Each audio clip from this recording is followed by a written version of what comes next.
me, Jenny, and it's time for Children's Book Part 2, Jenny Likes Children's Books, and I will be talking about some book compilations that I own. I'm basically going to go through the pile and I will talk about some of the features of each book and the story themes that they go with. Starting with The Marvelous Magical Storybook. This is a really weird book. It's only actually got 3 stories in it. It has 3 very distinct art styles and 3 different, very different stories. The first story is about a sheep who is a mailman and he's not very good at his job because he stops to talk to people a lot and people are getting rather miffed with him. And in the end he wins the day by saving the badger mare from some evil foxes by telling such a miraculous and clever story with his amazing speaking skills that he's able to scare them away. And it's a really interesting story reading as an adult because it's about the power of storytelling and the power of communication, and kind of basically the sheep, who is the main character, basically like ups his speaking class and level to a point where he can seriously manipulate the fox. It's kind of like a charisma boost if you're going with gaming lore, and I found that really interesting reading as an adult because it's a very interesting way of looking at the world, and it's kind of political. It's, if you're bad at your job then you should get fired, but if you're charismatic enough you can make it by.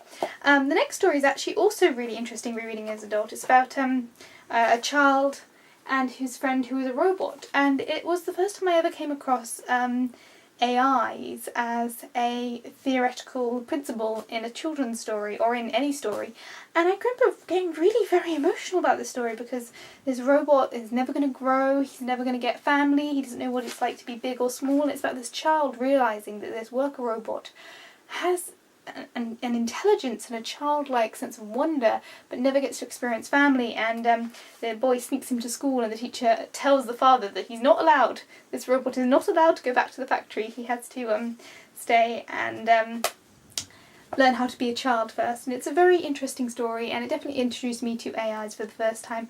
And the third one in this, I went into more detail than I intended, but there we go, is a very bizarre story about toys coming to life to save the little old lady and her home. It's only odd to me that she owns a toy shop where the toys don't get sold, they live with her, and that's just a plot hole that always bugged me. But it's a very good set of sweet stories, very interesting adult concepts with some nice happily drawn pictures and lots of entertainment. It's on the to keep pile. The Stinky Cheese Man and Other Fairly Stupid Stories. This is a very interesting book. Definitely interesting as an adult and as a child. It's mocking classic fairy stories. It has things like, it's very self-referential, it's very self-aware. It knows what format it is. It has the editor who's messing up and Chicken Little gets crushed by the contents page. It's got characters who are self-aware and they're annoyed at the narrator. There's loops, there's editing tricks, they like mess with the order of the book. The art style is truly alarming. I was actually terrified of this book when I was little because the art style is rather grotesque, for lack of a better word, but I do love reading as an adult. It's got editing tricks, it's got every single trick in the book, and it does things like mock the ridiculousness of the Princess and the Pea story. And yeah, it's a really good entertaining book. If you're bored with the classic fairy stories and how annoying and repetitive they are, and you want something that's actually self-aware and self-critical, The Stinky Cheese Man and Some Other Fairly Stupid Tales is a brilliant book. Daddy, read me a bedtime story. This is an interesting book. It's been doodled in a lot. It's got a dedication to my aunt from my grandma in 1973. It's quite an old book. It's got children's doodles in it. It's falling apart, and it has got a very interesting introduction. Who reads a bedtime story to your family? Chances are Mother does, and chances are Father would if he knew he might enjoy the stories as much as the children will. This book is especially written with daddies in mind. First and foremost, of course, the stories are for children, and there are plenty of things to interest and delight the younger child. But I believe that bedtime stories are for sharing, and it's much nicer for everyone if Daddy really likes what he's reading. That's why these stories and illustrations in this book are always fun and often funny, even for grown-ups, even for mummy. So that being said, they focus a lot on things like animals and farming, silly events. There's not really that many. This is obviously, none of these are classic stories. They're all one-page stories, so each double-page spread has a different story with some artwork.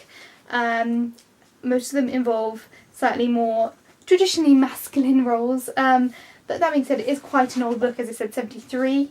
This one was my favourite. It's about 3 volcanoes, 2 of which get very angry and one of which stays quiet and ends up saving a village because he heats the water while the other volcanoes burn themselves out. It's about anger management. And there's lots of really interesting stories in here. Rereading it was very interesting because of course it is dated. But it is got a lot of really just interesting messages, and all of the stories, as I said, are very original. So there's things like this, which is a story about accidentally getting your hair cut by a friend and how that's a bad idea, but it's also got things about sentient buses and pigs who do a concerto and Christmas stories. It's good fun, it's very entertaining. I don't know whether or not you could buy this book anymore, but it's definitely worn and it's definitely in the keep pile. I don't know whether or not the next generation will get this book, but I certainly liked it. Moving on. Bedtime Stories. This is classic fairy tales. They are given to my elder sister. It's made in 1992, so the year I was born. So it has the Owl and the Shoemaker, the Little Red Hen, the Red Riding Hood, the 3 Bears, the Magic Porridge Pot, 3 Little Pigs, Billy Goat's Gruff, the Enormous Turnip, the Musicians of Bremen, the Gingerbread Man, Lazy Jack, and the Wolf and the 7 Kids. So it's got the ones that you've heard of and the ones that are less well known. Clearly, they're all folk stories that you might have heard of along the line, like the Magic Porridge Bowl is slightly less well known, but they're all classic fairy stories and they come with lovely matching pictures. And they're just generally good fun. A lot of the jokes in this come from the visuals, but at the same time it's just generally a classic fairy tale book. There's nothing wrong with it, it's just a good entertaining time. And yes, as I said, most of the humour comes from the visuals and the stories are pretty standard. But there we go, it's a good book, I'm keeping it. I'm not going to read it again, but it's going back in the attic for whoever needs it in the next generation. And last but not least, my bedtime storybook.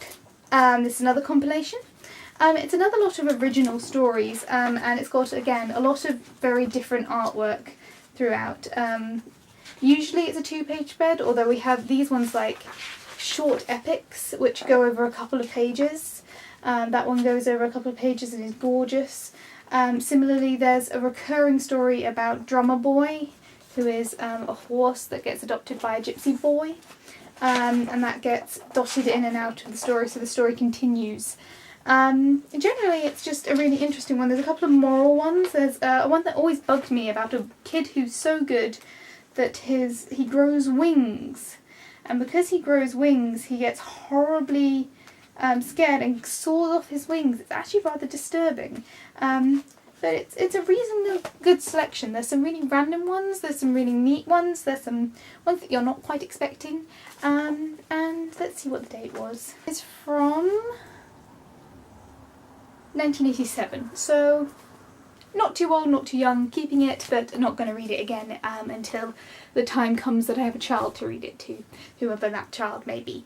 Anyway, that is my children's book. Sorry this video is quite long. I'm hoping to edit it down a bit, but I probably won't be able to edit it down too much because I've talked a lot. But there we go. Thank you for watching. Have you read any of these books? Are you interested in hearing more about these books? I might read through one of the short stories if you guys are interested in the future. And yeah, any thoughts that you've had on the books that I've talked about or anything like that. And I will see you guys all in 2 weeks for another lot of children's storybooks. Jenny likes children's books, and hopefully it'll be a slightly shorter video. Anyway, feel free to comment and all those things, and I'll see you guys very soon. Bye guys!